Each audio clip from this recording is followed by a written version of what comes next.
आज नित्यानंद त्रयोदशी है। श्री नित्यानंद प्रभु के दिव्य प्रकट्य दिवस का पावन अवसर। नित्यानंद प्रभु को भगवान बलराम का ही स्वरूप माना जाता है, जो आदि गुरु हैं और असीम करुणा के अवतार हैं।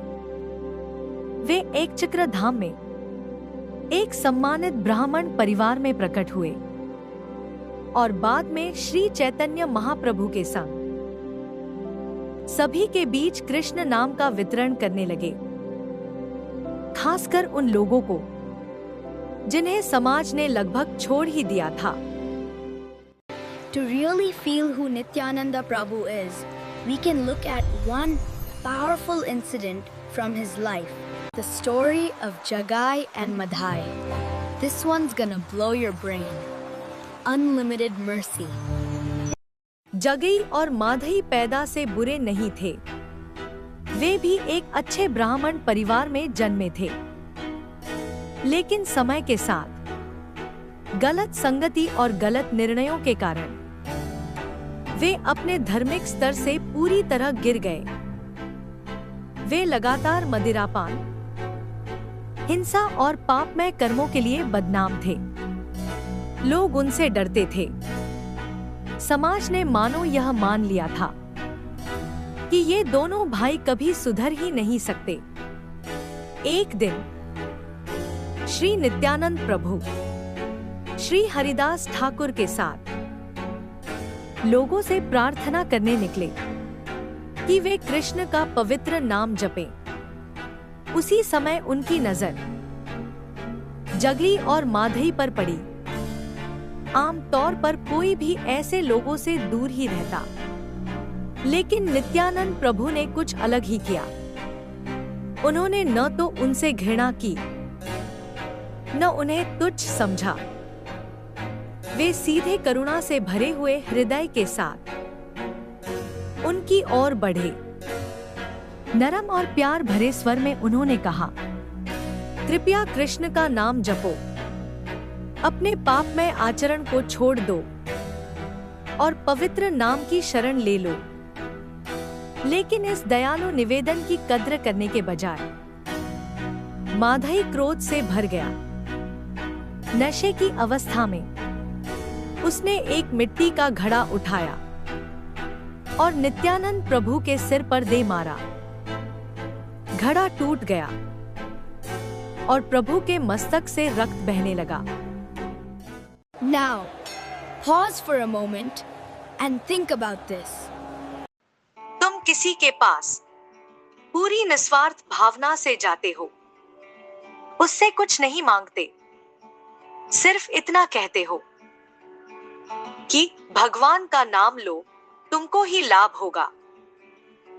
और जवाब में वही व्यक्ति तुम्हें इतनी जोर से मारता है कि तुम्हारे सिर से खून बहने लगता है। अधिकतर लोग क्या करते? गुस्से से भर जाते, डांटते, शाप देते या बदला लेने की सोचते। कम से कम दिल में कड़वाहट तो आ ही जाती। लेकिन नित्यानंद प्रभु हमारे जैसे नहीं हैं। खून बह रहा था, शरीर से चोट लगी थी, फिर भी उनके हृदय में जरा सा भी क्रोध नहीं आया। उन्होंने माधई के लिए कोई बुरा भाव नहीं रखा। वे अब भी यही चाहते थे कि जगई और माधई का कल्याण हो। जब श्री चैतन्य महाप्रभु को इस गंभीर अपराध के बारे में पता चला और वे उन्हें दंड देने के लिए प्रकट हुए, तो नित्यानंद प्रभु ने अविश्वसनीय करुणा दिखाई। उन्होंने जगई और माधई के लिए प्रार्थना की, उनकी जान बख्श देने की गुहार लगाई। उन्होंने न्याय नहीं मांगा, उन्होंने दया मांगी। यही है नित्यानंद प्रभु का हृदय, जो स्वयं पर हुए अपमान और कष्ट को भूलकर भी दूसरों के उत्थान के लिए भगवान से दया की भीख मांगता है। इस अकल्पनीय करुणा को देखकर जगई और माधई भीतर से हिल गए। उनके कठोर पत्थर जैसे हृदय पिघलने लगे। उन्हें अपने किए पर गहरा पछतावा हुआ। वे प्रभु के चरणों में गिर पड़े, क्षमा की भीख मांगी और अपने जीवन को नित्यानंद प्रभु की शरण में समर्पित कर दिया। उस पल से उनकी कहानी बदल गई। जो लोग पाप और बदनामी के प्रतीक थे, वे परिवर्तन के जीवित उदाहरण बन गए। सिर्फ इसलिए क्योंकि नित्यानंद प्रभु उनसे हार मानने को तैयार नहीं थे और उन्होंने उन्हें कृष्ण के पवित्र नाम की शरण में ला खड़ा किया। If we look around today, our world is also full of modern Jagai and Madhai. People born in good families, good backgrounds, but trapped in bad habits, addictions, anger, loneliness, and guilt.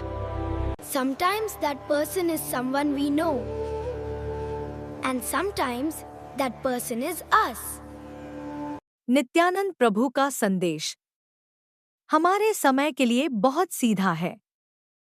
तुम दया की सीमा से बाहर नहीं हो, चाहे तुमने कितनी भी गलतियां की हो, कितनी भी बार गिर चुके हो। तुम्हारे लिए अभी भी आशा है। तुम्हारा अतीत तुम्हें आध्यात्मिक जीवन से वंचित नहीं कर सकता। तुम्हारी पिछली भूलें तुम्हारी भविष्य की भक्ति निर्धारित नहीं करती। सच्चा परिवर्तन तब शुरू होता है जब हम ईमानदारी से भगवान की ओर मुड़ते हैं और उनके पवित्र नाम की शरण स्वीकार करते हैं, जैसे जगरी और माधई ने किया। आज नित्यानंद प्रभु की करुणा की ही भावना में थोड़ा चलने की कोशिश करो। जिसके प्रति मन में बैर है, उसे माफ करो। जो व्यक्ति संघर्ष कर रहा है, उसे आलोचना करने के बजाय थोड़ा हौसला दो। ये कदम बाहर से भले छोटे लगे, लेकिन नित्यानंद प्रभु की नजर में नाम जप और सेवा की हर सच्ची कोशिश बहुत कीमती है। अगर वे स्वयं खून से लथपथ होकर भी जगई और माधई के उत्थान की भीख मांग सकते हैं, तो निश्चित रूप से वे हमें भी उठा सकते हैं, हमारी सारी कमजोरियों और कमियों के साथ। So on this sacred day, let us pray from the heart. O Nityananda Prabhu, please let me taste the sweetness of the holy name and kindly use my life in your service. Nitai Gaura ki Jai.